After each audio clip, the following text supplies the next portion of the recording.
Kinshasa Info TV, la chaîne de l'excellence et de la rapidité.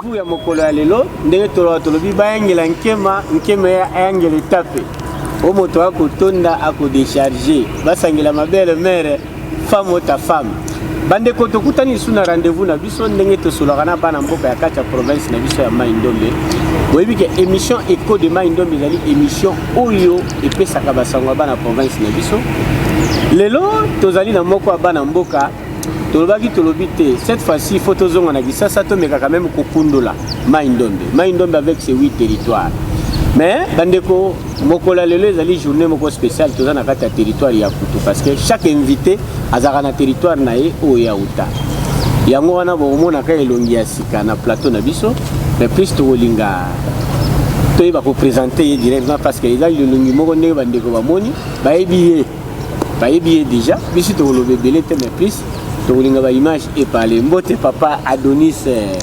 Lesaka mbote papa journaliste Banco finalement tu kutali sur lelo oui voilà merci donc tozali très content il y a kokutana na yo lelo c'est une nouvelle figure na plateau na biso il y a Écho de Mai Ndombe oui est-il vrai que yo za mona Mai Ndombe?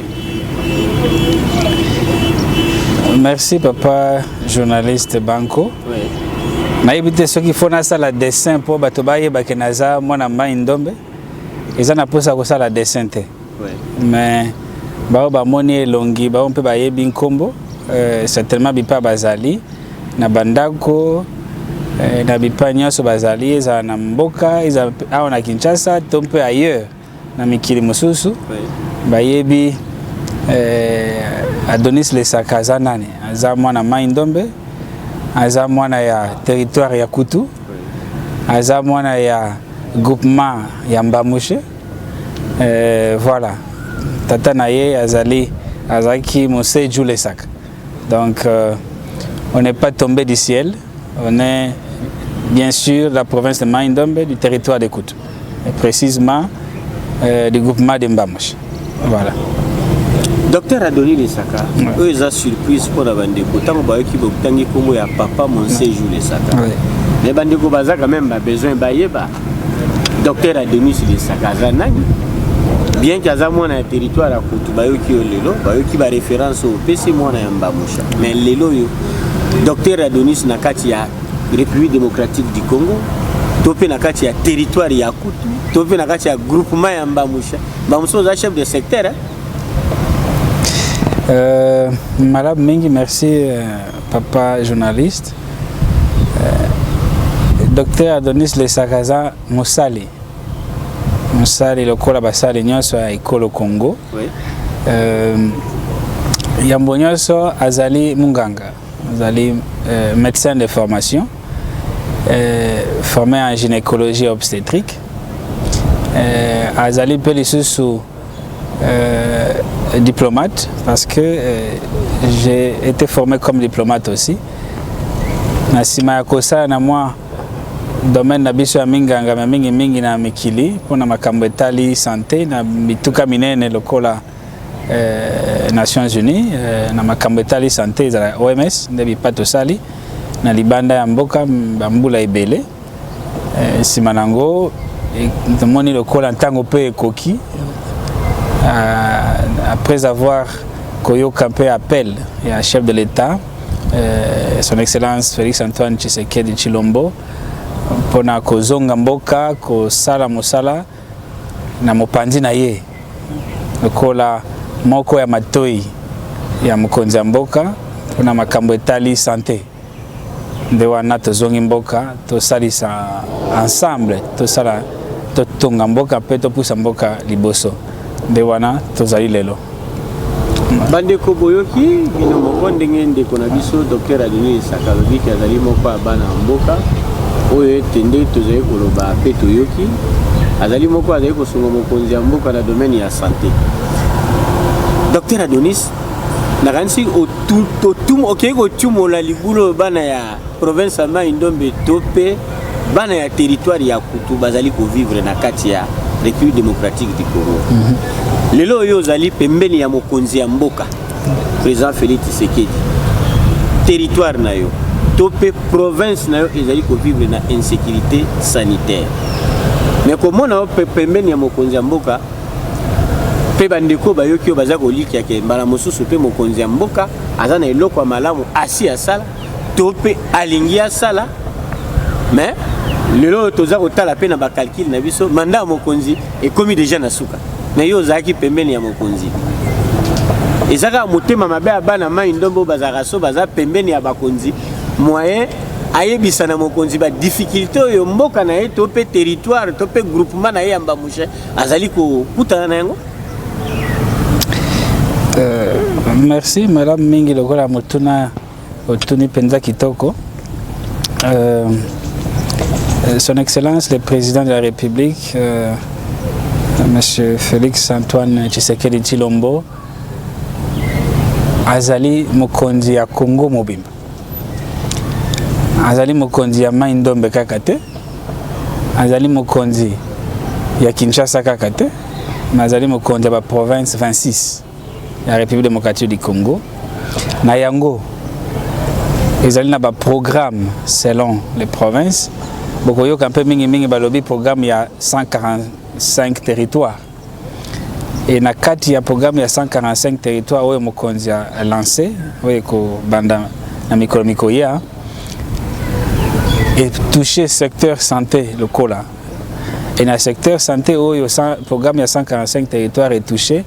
Bokomona province na biso ya Mai Ndombe ezali très bien représentée et puis ezali prise en compte na makambo ya ba établissement ba formation sanitaire na maimatali ko bongisa oyo ezalaki déjà liboso ko tombola niveau ya plateau technique ya ba centre ou ba hôpitaux ezali na province mais ko bongisa pe qualité ya soins oyo bato bakoki kozwa oyo nyonso wana ezali na politique globale ya mokonzi ya mboka na makambo etali développement na ba territoire na biso respective. Nde wana développement elingi koloba pe na santé na éducation na maimanso esengeli. Alors bana Mai Ndombe boye bake bozali na moto na bino mwana na bino leki na bino yaya na bino azali pene ya mokonzi tozali koloba utulokola moi pona ba intérêt ya province mobimba. Tozali koloba utulokola moi tozali kosala balobaka advocating en anglais ou bien tokoloba mpe na bato mosusu balobaka mpe lobbying oyo etali makambo ya province ya biso na territoire toloba ndenge nini ensemble bino na biso tokoki kopusa niveau ya vie ya province mais surtout niveau ya vie mpe ya territoire na biso ya Kutu et matamokie parce que c'est inconcevable na 21e siècle to mona moto akufi pona fièvre eleki mwana makasi mwana akoki lisusu te sali convulsion pe tozangi bomoi na ye ezali inconcevable ou bien tomoni mama aki kobota pona zangi kokutana na ba qualité ya soin ya malamu na maternité mpe akufi oyo ezali inconcevable. Nde wana sous le leadership de son excellence monsieur le président de la République son excellence Félix Antoine Tshisekedi Tshilombo nde wana tozali kotala ndenge toki kosala mpona ko améliorer qualité ya ba soins de santé na bipai nyonso congolais azwami.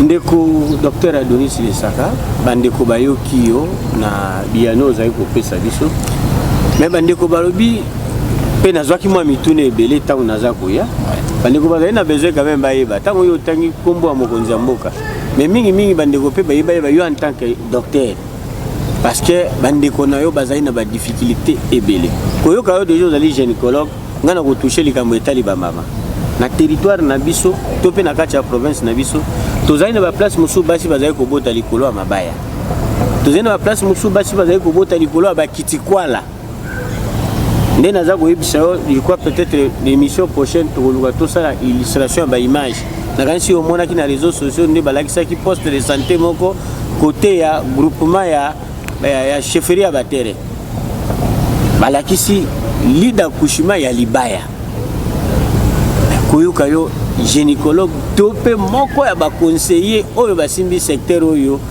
territoire no ezali victime apport na yo nini oyo totie nano andero oyo ya gouvernement parce que komona ona kati ya plateau na biso bandeko bayibi ke seke dana mwa lisolo moko oyo ebongisami apport na yo ndeko donné docteur Denis azali conseiller ya mokonzi ya mboka Félix Tshisekedi Tshilombo. Je vais le dire, merci beaucoup d'abord, mais je vais le dire avec beaucoup de tristesse et de mélancolie. Na koyoka pe komona na bilili mingi état actuel ya système ya santé ou ya biso ya province. Oui. C'est inacceptable. Ezali kaka ya province te mais ezali presque ya mboka mobimba. Mais ya mboka ya biso ya province ya Mai Ndombe pe na ba territoire na biso ezali mwa mingi pe koleka mabe. Tozali kosala musala pona kobongisa pona ko améliorer justement ça avec les rapports que nous avons eu chaque mois ou chaque trimestre. Nous sommes en contact avec les autorités provinciales et les autorités provinciales, c'est-à-dire au niveau du gouverneur ou du gouvernement provincial qui vient d'être récemment investi via son ministre provincial de la santé. Tozuba rapport wana nyos. Nde wana tozali ko bongama toyeba tozali na programme toko lancer kala mingi te na mois de janvier ya gratuité ya ba maternité.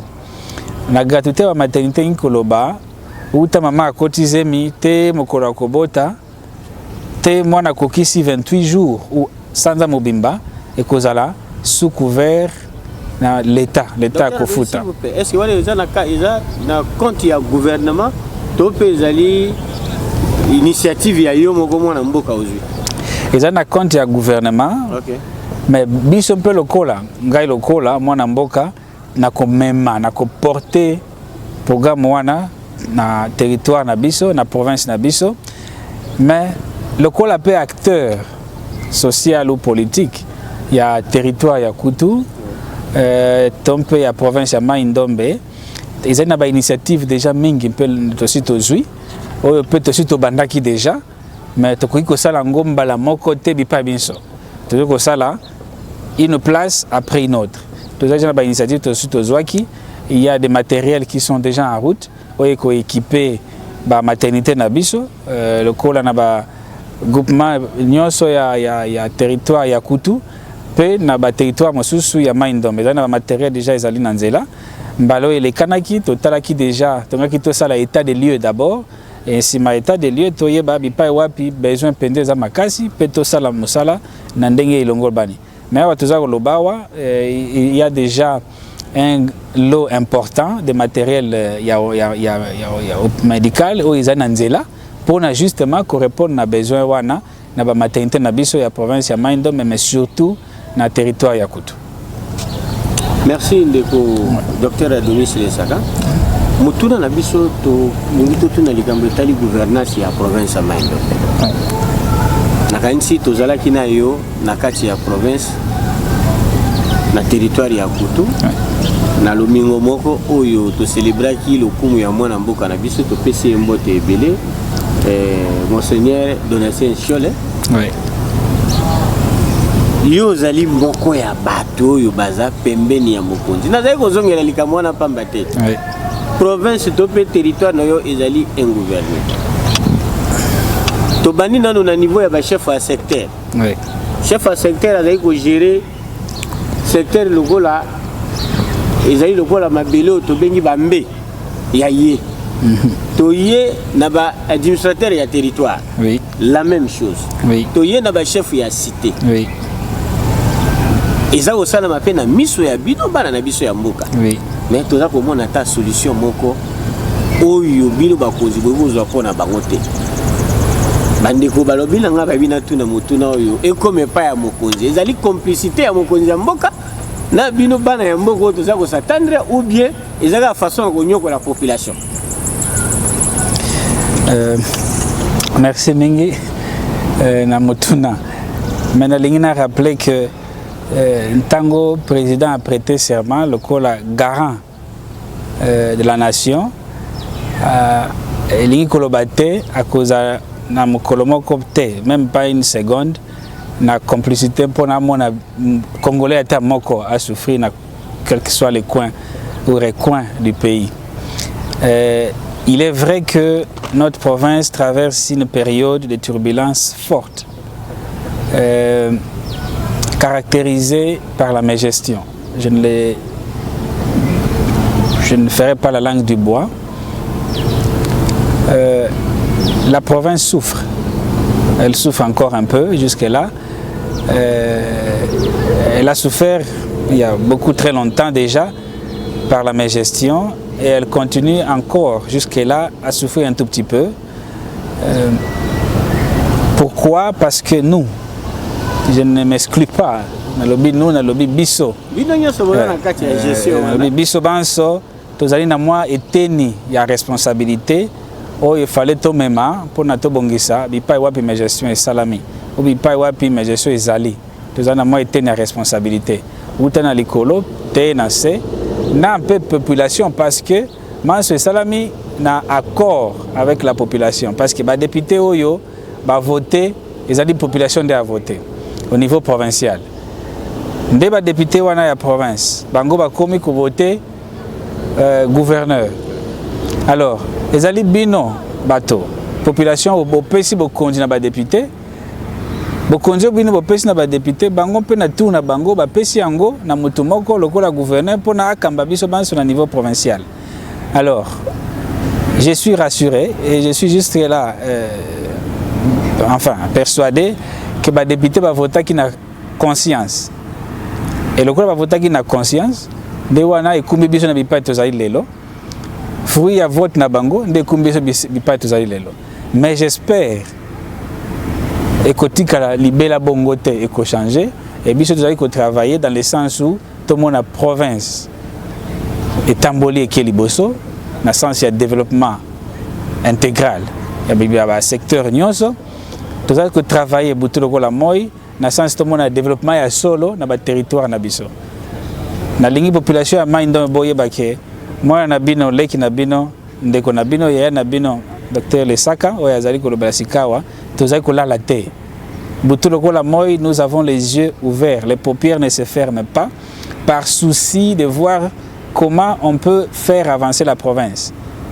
Nous nous inquiétons beaucoup pour la province et nous travaillons jour et nuit pour que la province évolue, mais nous condamnons fermement tous les antivaleurs et le chef de l'État n'autorisera ou n'acceptera jamais, alors jamais, la mégestion d'une province quelconque, que ce soit dans le Maïndombe, que ce soit ailleurs. Alors, tous les antivaleurs qui sont dans la province, leur place c'est dans la prison. Et là, j'annonce avec fermeté, tous les antivaleurs de la province qui ne respectent pas l'autorité établie, qui ne respectent pas les lois de la République démocratique du Congo, leur place, c'est en prison. Merci. Merci. Naransi bandeko bino moko boyo ki balobi bato bakotia des ordres dans la province ndeko na biso enoki ya lobaka bafungoli kasho na bango ndeko Adonis Lesaka lelo yo toyebi ba territoire na biso nyonso tokeno na ngambo ya territoire ya Kwamoto bisiko yo eko sala lelo yo na te province ya Maindombe bato bazali kimia te. Situation est dans le territoire à Kwamoto. Est-ce que la population a Maindombe a fait ça bino ba ene oyo bozali déjà avancé dans ma politique et confiance na mikolo eza oya na makonomi. Merci beaucoup papa journaliste. Na collaboration na moi mawa mingi na mutema situation à Kwamoto. Situation à Kwamoto ezaka ka Kwamoto te ezali province mobimba. Nzalo lokola linzaka izilo likambo Musapinyoso penzo to mobimba izupe likama. Ce qui se passe à Kwamutu et les environs est condamnable. Nous le condamnons avec dernière énergie, avec fermeté. Et ça ne doit plus se répéter. Celles et ceux qui sont les instigateurs, celles et ceux qui sont les protagonistes, ou celles et ceux qui sont derrière, justement, cette désordre-là, ou cette crise, seront, une fois de plus, mis aux arrêts et ils vont répondre clairement à tout ce qu'ils ont fait. Mais nous sommes profondément en train de comprendre, de savoir quelles ont été les motivations majeures ou les raisons majeures de cette crise. Et le ministre de l'Intérieur est en train de travailler en collaboration avec nous autres. Nous les fournissons toutes les informations nécessaires avec la société civile et les autorités locales. Ils sont en train de fournir toutes les informations nécessaires au ministère de l'Intérieur pour qu'à son tour, le ministre de l'Intérieur puisse voir comment rétablir l'autorité de l'État dans cette partie-là. Et nous suivons de très près, nous, ceux de Mai-Ndombe, nous suivons de très près, à 0 mm près d'ailleurs, l'évolution de la situation. Et j'appelle ici les autorités coutumières de faire preuve vraiment de leur leadership pour que toute la population, celles et ceux qui sont partis, puissent rentrer dans leurs milieux respectifs, surtout là où la paix et la tranquillité règnent, pour que dans les jours prochains, qu'ils soient capables d'exercer leurs droits légitimes, celle de voter. Donc voilà. Ndeko Adonis le sakanakanisi bandeko bazwi temps kolanda o mingi. Mais plus bandeko bazana besoin bayeba lelo yo zai pa mukonza mboka. Tokomi pembeni ya maponomi. Kozala na yo e pa mukonza mboka. Je crois peut-être une fois seulement au bamoni na mboka, ça c'est nous devons être clair. Maponomi yango yo est commis dans quelques jours, dans 2 semaines awa. Tokoti année à maponomi. Donc, au soukisi biso kaka na message oyo, to peto mesanaka koyeba ki na Mai-Ndombe tozalaka na moko na biso pa zalaka na kati ya nzungu wa mokonzi ya mboka, ou bien zana mwa lisolo mosusu ezali oyo yo okobetela bana Mai-Ndombe sur le plan politique, parce que nous devons dire la vérité que comment on a déjà permis na mokonzi c'est que ozali politique. La politique à Mai-Ndombe ezokende na libulu. Oh lelo yo biso to koloba clair neto bakana bandeko Julio na ba inoke leadership ya province ya Mai-Ndombe ezo mona na misu te. Message moko to lito yo kayosi. Merci papa journaliste. Le leadership de la province de Mai-Ndombe ne s'autoproclame pas. Le leadership de la province de Mai-Ndombe ne se crée pas dans une chambre ou encore le leadership de la province de Mai-Ndombe ne se donne pas par un groupe de personnes qui n'ont pas les valeurs, qui n'ont pas d'éthique, qui n'ont pas de morale. Ça ne se donne pas comme ça. Le leadership doit être mérité par les valeurs. Mais le leadership, c'est aussi quelque chose que Dieu a établi en vous, en moi, à nos amis qui sont dans la province ou ici. Mais c'est à nous, ceux qui sont appelés à être leaders, doivent montrer réellement et efficacement qu'est-ce qu'ils appellent leadership. J'ai parlé tout à l'heure des valeurs, d'éthique et de morale.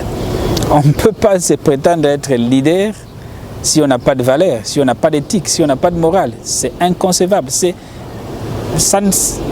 n'y a pas de colonne vertébrale du tout. Donc, les Mai-Ndombe ne manquent pas de personnes. Les Mai-Ndombe ne manquent pas les hommes, les femmes capables pour porter leur province à la lumière, c'est-à-dire pour porter leur province au développement. chaque personne ou tout le monde a droit d'avoir des ambitions. Et comme j'ai toujours dit, l'ambition doit être portée par la population, par les gens que vous avez besoin ou que vous avez la vision de les diriger.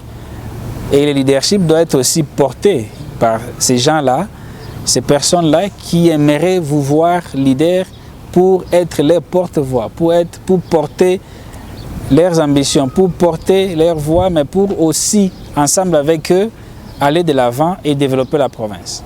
Voilà.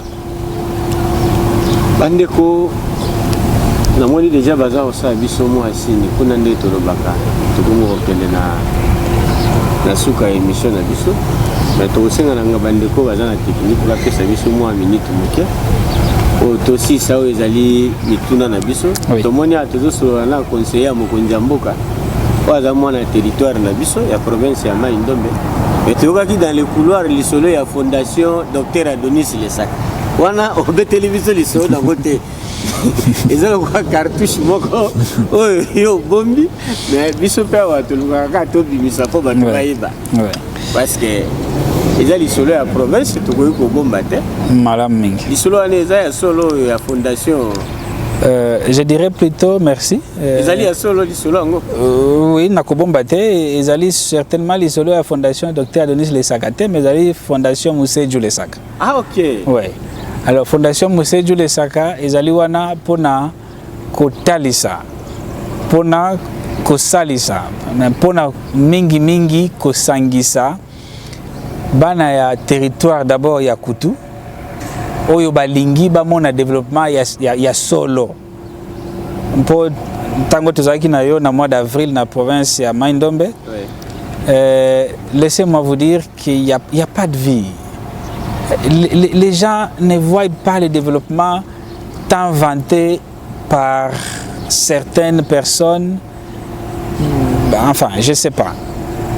Il n'y a pas de vie à Nyoki, il n'y a pas de vie à Kutu, à Mongobele, mais enfin, tous les environs, les gens, nos jeunes, n'ont pas d'avenir.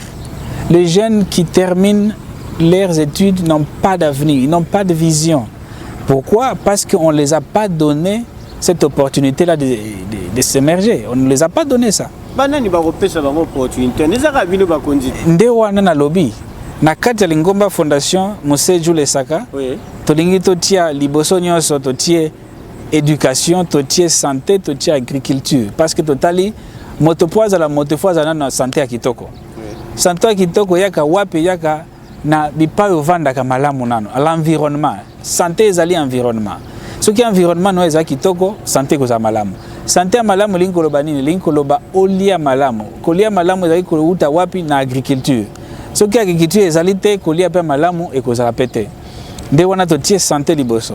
Santé esili wana tozu éducation. Pour moto azala moto, il faut azala éducation ya kitoko. Il faut ate ya mamalamu pona akamba baninga mosusu. Suka toye koloba développement. C'est-à-dire moto soka azali na santé ya malamu, atangi malamu, alepe malamu, lobby a la capacité à développer di pas vandi à développer mboka na yepe à développer société mobimba de wanto bi fondation Moussédjou Lesaka ezali pona bino bana Nyoki ezali pona bino bana Mongobele ezali pona bino bana Kutu ezali pona bino bana Isaka ezali pona bino bana territoire mobimba ya Kutu mais surtout mpe lokola ezali pona bino mobimba bana ya Mai Ndombe.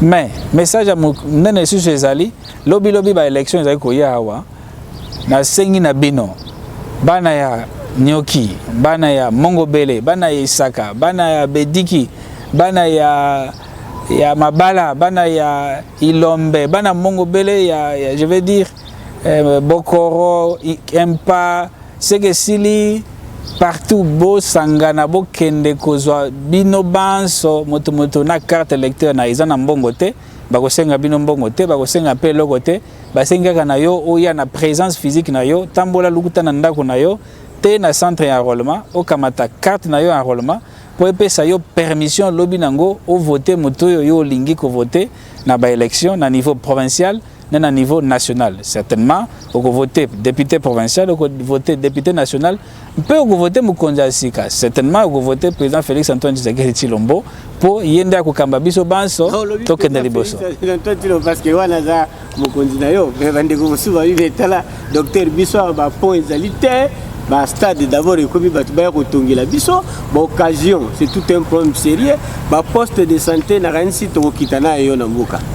Tokokitana yo na mboka oyo komona na ebite e servir biso mbala sima pe oyo la biso ata président na mboka na lingi bana mboka baza la rassurer sur ce point là. Ouais. Vous avez un bon interlocuteur à côté du chef et beaucoup bon ba matériel to sito za nango sozalaki wapi ko tunakana dernière minute ka po maponomie ko pembeni ezali kamba dernière minute te ko mona dernière minute to moni yo ye bana mboka baza la rassurer ka po maponomie ko pembeni bandeko pe musuba ndeko bango est-ce que nini oya ko garantir biso d'abord na moi temps oyo toza oyo parce que président de l'élection salamité est-ce que na temps oyo ko mona pe ya malamu mo konza sali pona biso te yango wana lobi faut ko ta na misu mibale po moto atalaki na misu moko amoneki nyoso te mais moto ataki na misu mibale amoneki o déjà to salaki na liboso o to sali na mikolo landaki pe toza ko sala sikawa. Donc c'est pas que to yele lop to poto moni mapona mekomi pembeni non, mais to bandaki déjà na moi liboso nyoso bandeko bazalaki na liboso ba monaki déjà tango na utaki na mai ndombe na mois d'avril ba monaki to salaki après mois d'avril ba moni makamsu zo to sali mais wana ezalaki justement sur le plan préambule to yeba ndengeni to ko banda ndengeni to ko kota secteur par secteur te to couvrir province mobimba na ba territoire na biso nyoso 8. Mais au tout cas, ko kota sur plus na bozindo mingi na ba province nyoso na ba secteur nyoso na ba territoire nyoso pour na to couvrir je m'excuse na ba province na biso pour na to couvrir système ya santé na biso pe na système ya éducation. Avant tout ça ndeko donner sur ozali mwana province ya Mai-Ndombe. Et ça la kaonde nini 18 ans ya Kabila ilekana 5 chantiers révolution à la modernité le président Félix Tshisekedi a na 100 jours Mikolezo ya awa calamité projet à 145 territoires. Révolution de la modernité, tout le monde a monté, tout le monde a lisolo dans la télévision. 5 chantiers, tout le monde a lisolo dans 100 jours, na Mai-Ndombe, tout le monde a lisolo dans le Betama. Awa 145 territoires. Il pose à payer dans mon compte. Tout le monde a dit, oh, il est cana. Merci beaucoup, papa journaliste. Révolution, lobby révolution. Révolution de la modernité, il y a président Kabila. Ouais. 5 chantiers, ouais. 100 jours où il y a Fachi béton. Ouais. Et l'équipe est en Ndengwana. Ouais. Tu peux soulever à 145 territoires. Malam mingi. Peut-être ngai na zana répertoire na ngote, mais yo zana répertoire bato bayebi makambo etali révolution à modernité, oyo mususu 5 chantiers. Yo zana répertoire bato basalaki na ngonga wana, bango bazali mieux placé. Il y a 100 jours. Malam mingi, yo zana répertoire bato wana, otuna bango bango ntango bazalaki na révolution à modernité na makambo 5 chantiers basalaki nini et bilan na bango ezali. Moi je peux pas parler de ça, je peux pas partager ce bilan là. Je n'étais pas au pays, nazaki na mboka te na yebi pe makambo ndenge babandaki te ndenge basukaki te. Na yango biso toko tozali na bilan toko défendre na suka ya mandat ya mokonzi ya mboka oyo. C'est-à-dire l'année prochaine beaucoup juger biso par rapport ya bilan ndenge mokonzi abandaki nde wana tozali koloba to bandaki ndambo chaque partie ya pays tokoki kobanda bisika biso te ndangonga moko to bandaki mokie et mbalo sika comme peut tout ya province ya Mai-Ndombe oyo biso tozali ba ressortissant bokomona na biso kuna peto continuer justement programme oyo mokonza lansaki na libandeli et comme kokenenda ndamo pe comme na tour na biso ya bana province ya Mai-Ndombe. Donc tout ce qui était des révolutions de la modernité ou bien je sais pas 5 chantiers ça nous intéresse ni de loin ni de près et tali penda biso mingi pendate nde wana to nakoki ko défendre ngote parce que nazaki même pas nayebi même pas un combo ya révolution de modernité nazaki te. Merci mingi. Le coordonné c'est les saga to komi na suka émission na biso o ezaki mwa motuna suka ngana bombaki ba opesa biso ka 1 minute. Ouais. Et là on dit nezo sala lelo bino ba leader politique Bah au commune niveau il corona sur le plan national et sur le plan international il y a province à Mai-Ndombe bozana boyo kanité. Mais au boyo kaka ke oh non toyo kanaka. Mais so ibiso to koti na bakula ozoyoka oya che oyo nkai na se abwatu oya zui oya che li impo sabita be pete mutu ana glisser. Eloko wana ezali nini?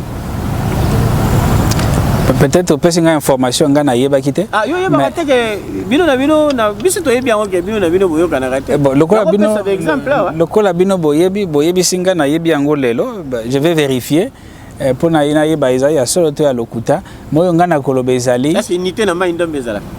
L'unité ezali ngana yebi nde wana mais o na lingi na loba ezaboye.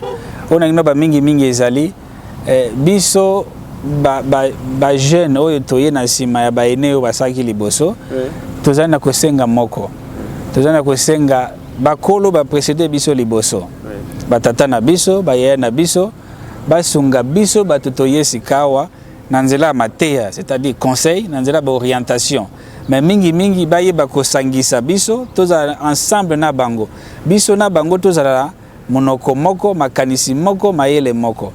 Tozali penza kosenga ngai personnellement je demande et j'implore même.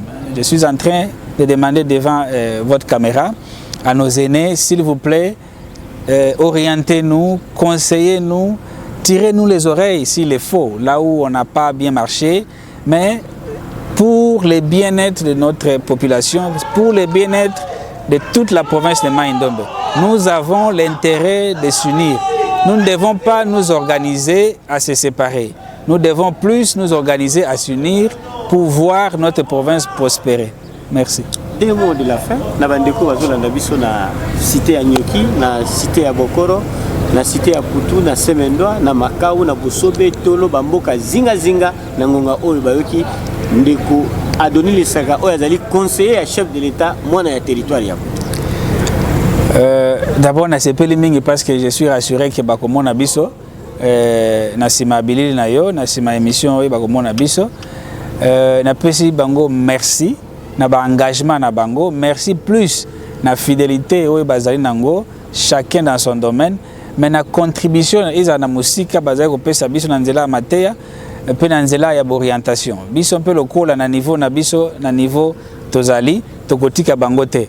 Bandeko bazana na Bokoro certainement totangaki na bango ba kelasi moko bandeko bazana na Nyoki certainement bamonaki ngai bipa na bandaki école primaire bandeko bazana na Kutu certainement bamonaki ngai na vandaki wana partout eza na bamboka mike oyo tolekaki na mongo be na mboko oyo bipa wapi ntina na biso bomoto na biso mbamoshe ezali boye bate bozana mwana na bino na ndeko na bino tozali po na bino tokosala manso ikoki na biso na mikoleko ya ensemble vous na biso toyeba ndenge tokotombola territoire ndenge tokotombola province bopesa biso makasi bopesa biso surtout na ndenge na uti koloba ba conseil ba orientation bolemba te parce que seulement ce qui bino bo salisi biso pe tokosalisa bino pour ensemble totombola territoire totombola pe province na pesa bino merci mingi.